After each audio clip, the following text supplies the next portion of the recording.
parole de Dieu.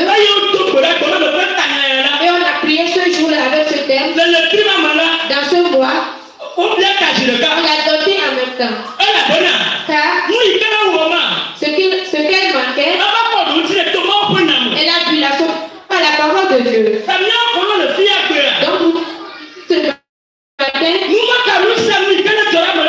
peu importe ce que nous avons, l'Éternel nous dit, tu ne peux te faire.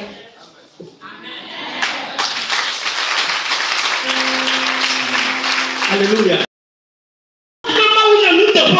Notre Dieu est juif. Chez son temps, on manque. Si tu quittes Dieu et tu vas vers son temps, son temps va te dire qui te le fera. Il te dira qui te le fera. Et le peu que tu as, il te le prendra. Il te dira qu'après avoir pris cela, il va te faire une grande chose. Mais si tu vas vers lui, tu auras des manques. Tu manqueras des choses. Mais chez notre Dieu, Dieu a toutes choses.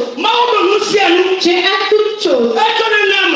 Il le donne au moment opportun. Car le Dieu qu'il est, il n'aime pas qu'on soit jaloux de lui. Il n'aime pas qu'on le dénie. Donc chaque jour, il se tient dans sa parole. La Bible a dit, je veille sur ma parole. je l'accomplis. Et vous on a dit, il dit qu'il veille sur sa parole. Et il accomplit. Donc la parole de Dieu est comment la chose est. Tu ne manques de rien. Ma soeur, la parole de Dieu est peu importe le chemin sur lequel tu es. La parole de Dieu est venue pour toi le chemin. Tu ne manques de rien. Le Dieu que nous adorons, c'est un Dieu vivant. C'est un Dieu fidèle. Il n'aime pas que ses enfants mangent. Tu peux voir que tu manques des choses, mais tu ne manques de rien. Chez Dieu, on ne manque de rien. Et nous ne manquons de rien. Si tu es dans cette famille, tu es jeune fille, et tu vois que tu ne te maries pas, et Satan te propose une femme, et un homme te propose une femme, je pourrais te dire, si tu quittes la ligne de Dieu,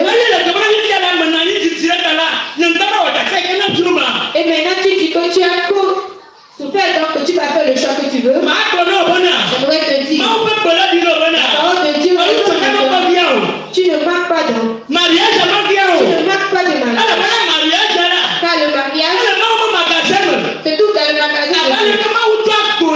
De la même façon que Dieu a donné un brebis à Abraham dans la forêt, c'est de cette même façon que le mariage se dit. Lorsque le moment sera arrivé, Dieu va dévoiler ton mariage.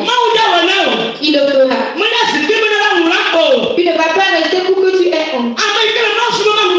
La personne qui adore Dieu n'a jamais honte. Dieu n'aime pas qu'on ait honte. C'est sur Dieu on compte. Donc à ce moment, nous ne manquons de rien. Que tu t'as de conforter.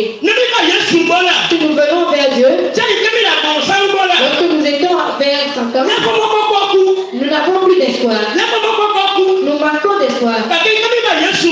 Lorsque nous sommes vers Dieu, Dieu a revivifié notre espoir,